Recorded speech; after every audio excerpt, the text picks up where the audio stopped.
प्रसन्नं ज्ञानस्वरूपं निजबोधरूपं योगीन्द्रमीशं बहुरोगिवैद्यं श्रीमद्गुरुं नित्यमहं नमामि। श्रीमद्गुरुं नित्यमहं नमामि। यं ब्रह्मा वरुणेन्द्ररुद्रमरुतः स्तुवन्ति देव्यैस्तवैः वेदैः साङ्गपदक्रमोपनिषदैः गायन्ति यं सामगाः। ध्यानावस्थिततद्गतेन मनसा पश्यन्ति यं योगिनो यस्यान्तं न विदुः सुरासुरगणा। देवाय तस्मै नमः। देवाय तस्मै नमः। नारायणं नमस्कृत्य नरं चैव नरोत्तमं देवीं सरस्वतीं व्यासं ततो जयमुदीरये। बोलिए लक्ष्मी नारायण भगवान की जय हो। बोलिए शंकर भगवान की जय हो। ओम इष्ट देवेभ्यो नमः, कुल देवेभ्यो नमः, स्थान देवेभ्यो नमः, ग्राम देवेभ्यो नमः, एतत् कर्म प्रधान देवेभ्यो नमः, सर्वेभ्यो देवेभ्यो नमो नमः। कार्तिक मास की जय हो। षोडशोऽध्यायः। नारदोवाच विष्णुर्जालन्धरं गत्वा तद्दैत्यपुटभेदनं पातिव्रत्यस्य भङ्गाय वृन्दायाश्चाकरोन्मतिम्। नारद जी कथा सुना रहे हैं, बता रहे हैं राजा पृथु जी को कि हे राजन, विष्णु जी ने उस जलंधर के नगर में जाकर के वृंदा का पतिव्रत धर्म भंग करने का विचार किया।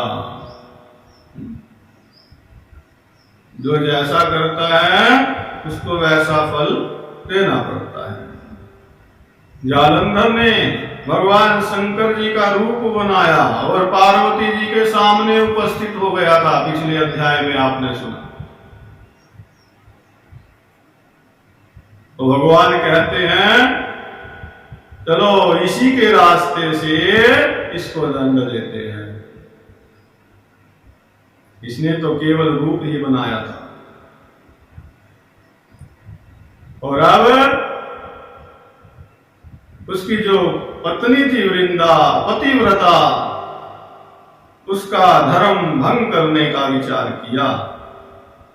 और अथ वृंदारका देवी स्वपन मध्ये ददर्शः भर्तारं महिषारूढ़ं तैलाभ्यक्तं दिगंबरम्।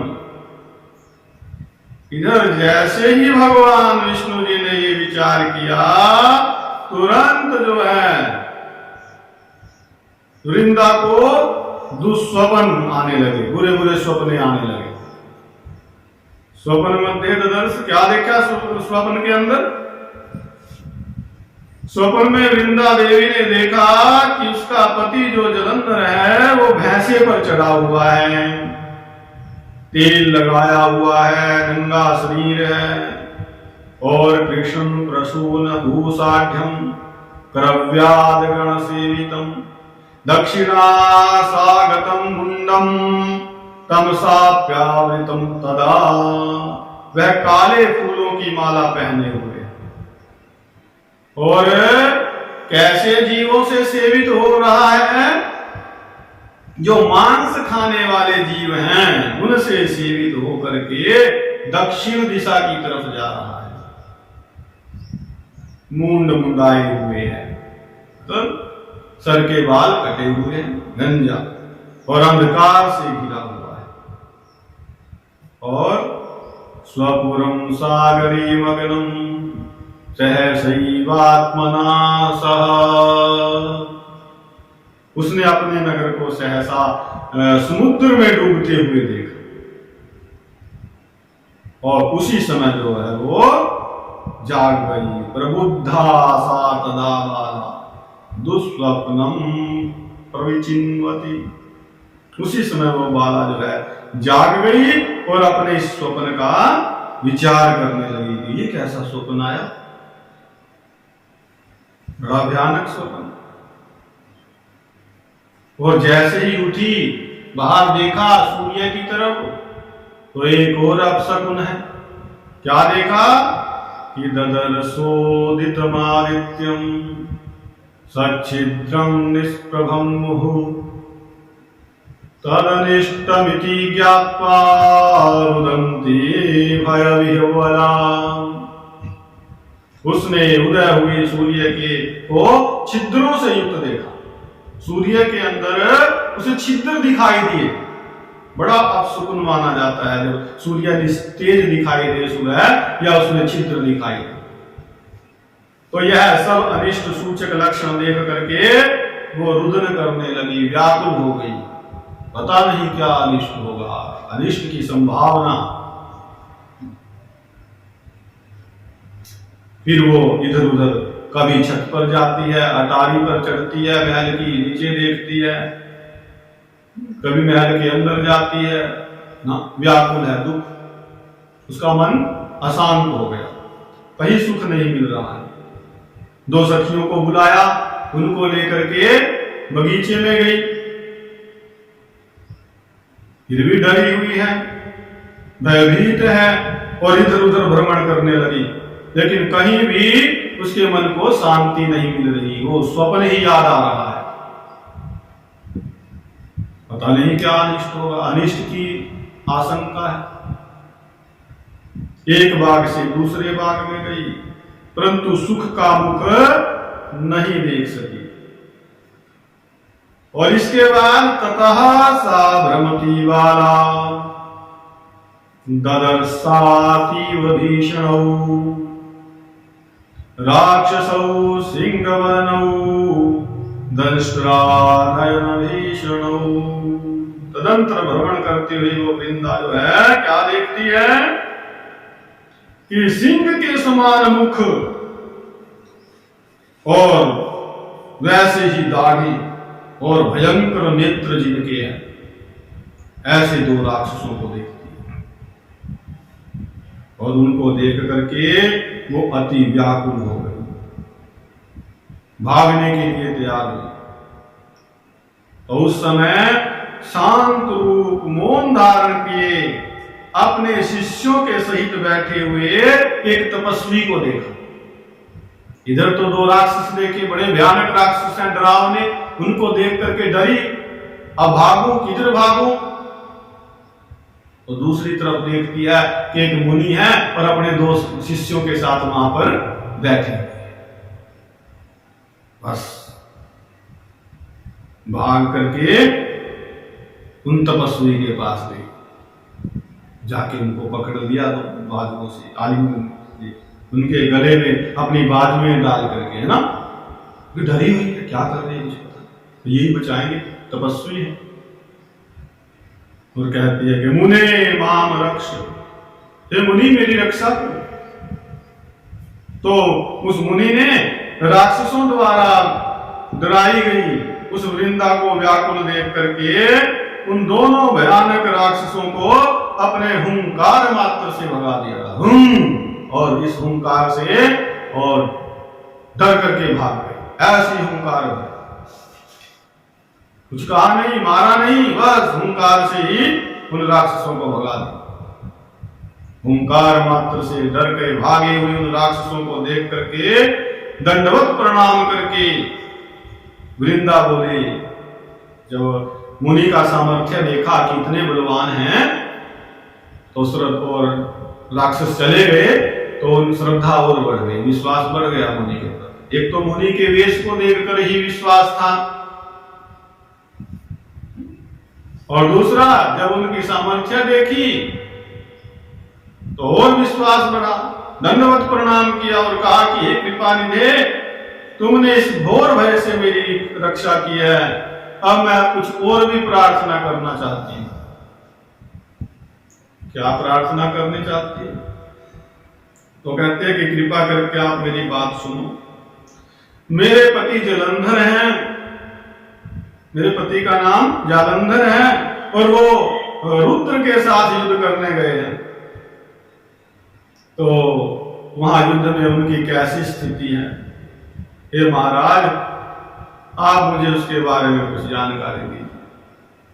कृपा करके आप मुझे युद्ध का हाल बताइए, मेरे पति का हाल बताइए, मेरी पति का क्या हाल है। तो मुनि ने उसके वचन सुने और कृपा करके ऊपर की ओर देखा, और जैसे ही उन्होंने ऊपर की ओर देखा तो दो वानर जो हैं वो आए और उन वानरों ने आकर के मुनि को नमस्कार किया, प्रणाम किया, खड़े हो गए आए। तो उस ऋषि की भौं के संकेत से प्रेरित जैसे आए वो, और मुनि ने इशारा किया भाई भौं से बजाओ, और उस संकेत से प्रेरित होकर के वो दोनों कपि, वो दोनों बंदर जो हैं आकाश में चले गए थे। आकाश में गए और आधे ही क्षण में समझ लो फिर आ गए, आकर के मुनि के सामने स्थित हो गए। और क्या लेकर आए हैं?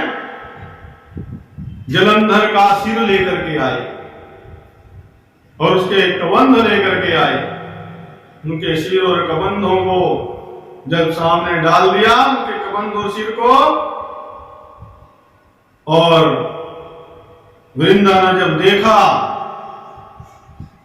तो इतना दुख उसको हुआ अपने पति को मरा हुआ देख करके कि दुख से मूर्छित होकर के, बेहोश होकर के जमीन पर गिर गया।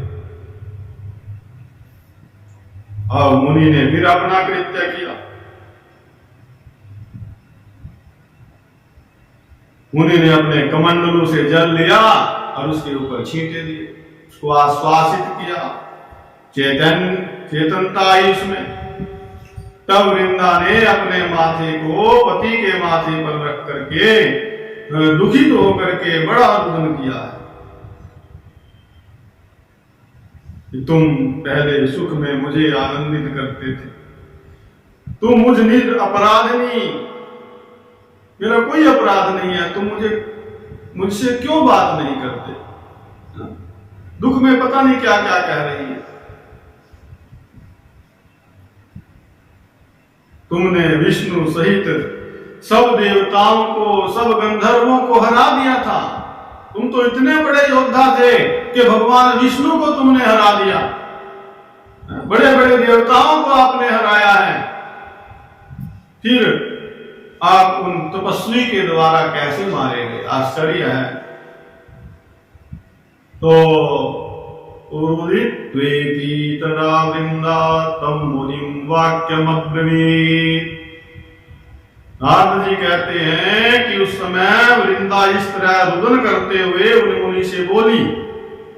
क्या कहा वृंदा ने? कि हे कृपा निधे मुनि श्रेष्ठ, मेरे पति को भी जीवित कर दो। आप सामर्थ्यवान है, मुझे लगता है कि आप इनको जीवित कर सकते हैं, मेरा विश्वास है ये। हे मुनि कृपा करो, मेरे पति को जीवित कर दो। इस प्रकार करुण प्रार्थना जो है वृंदा ने उन तपस्वी से की। जानती है कि तपस्वियों में बहुत सामर्थ्य होती है। उन्हें ज्ञात है कि शुक्राचार्य जैसे तपस्वी ऋषि किस प्रकार मरे हुए मनुष्य को भी जीवित कर सकते हैं। वैसी ही सामर्थ्य वो उन मुनि में खोज रही है, और ऐसी जान करके, ऐसा सोच करके कहती है कि महाराज आप इनको जीवित कर दो। तो मुनि क्या कहते हैं? मुनिरुवाच नायं जीवयितुं शक्तो रुद्रेण निहतो युधि। कि ये रुद्र के हाथों संग्राम में मारे गए हैं तुम्हारे पति, तो इनको जीवित करने की कोई सामर्थ्य तो नहीं है। तथापि त्वत्कृपाविष्टा येन संजीवयाम्यहम्, फिर भी मैं कृपा करके इनको जीवित कर देता हूं। और इतना कह करके तुरंत वो जो मुनि थे अंतर ध्यान हो, वो तो अंतर ध्यान हुए और इधर जो है जालंधर जीवित हो गया, वो जो माया का बना हुआ। तो उसने वृंदा को आलिंगन में लेकर के उसके मुंह का प्रसन्न मन से चुंबन किया और वृंदा भी अपने पति को देख करके मन में बड़ी हर्षित हुई, उसका मुख चूमा और उस बाग में रह करके पति पत्नी वे दोनों जो है बहुत दिनों तक विहार करते रहे। नारदुर्वाच, नारद जी कहते हैं कि एक बार उस वृंदा ने विहार के बाद पति रूप में विष्णु जी को देख लिया। विष्णु जी ही थे, उसके पति जलंधर का रूप लेके आए हुए थे अपनी माया से। उन्होंने देखा कि तो विष्णु जी है, तो पतिव्रता थी। वैसे तो सबके स्वामी सबके पति भगवान विष्णु ही है, सब आत्माओं के स्वामी विष्णु भगवान ही है और उन्हीं की पूजा भी करती थी। तब क्रोधित होकर के धमका करके वृंदा कहती है, हे हरि धिक्त्वदीयं हरेशीलम परदाराभिगामिनः। ये एक पतिव्रता की सामर्थ्य है, कितना आत्मबल होता है, कितनी शक्ति होती है पतिव्रत धर्म में, ये दर्शाया गया।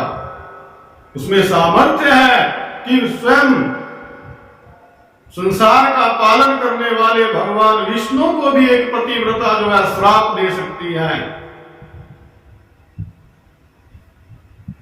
कहा वृंदा ने कि धिक्त्वदीयं हरेशीलम परदाराभिगामिनः। कारण क्या है यहाँ?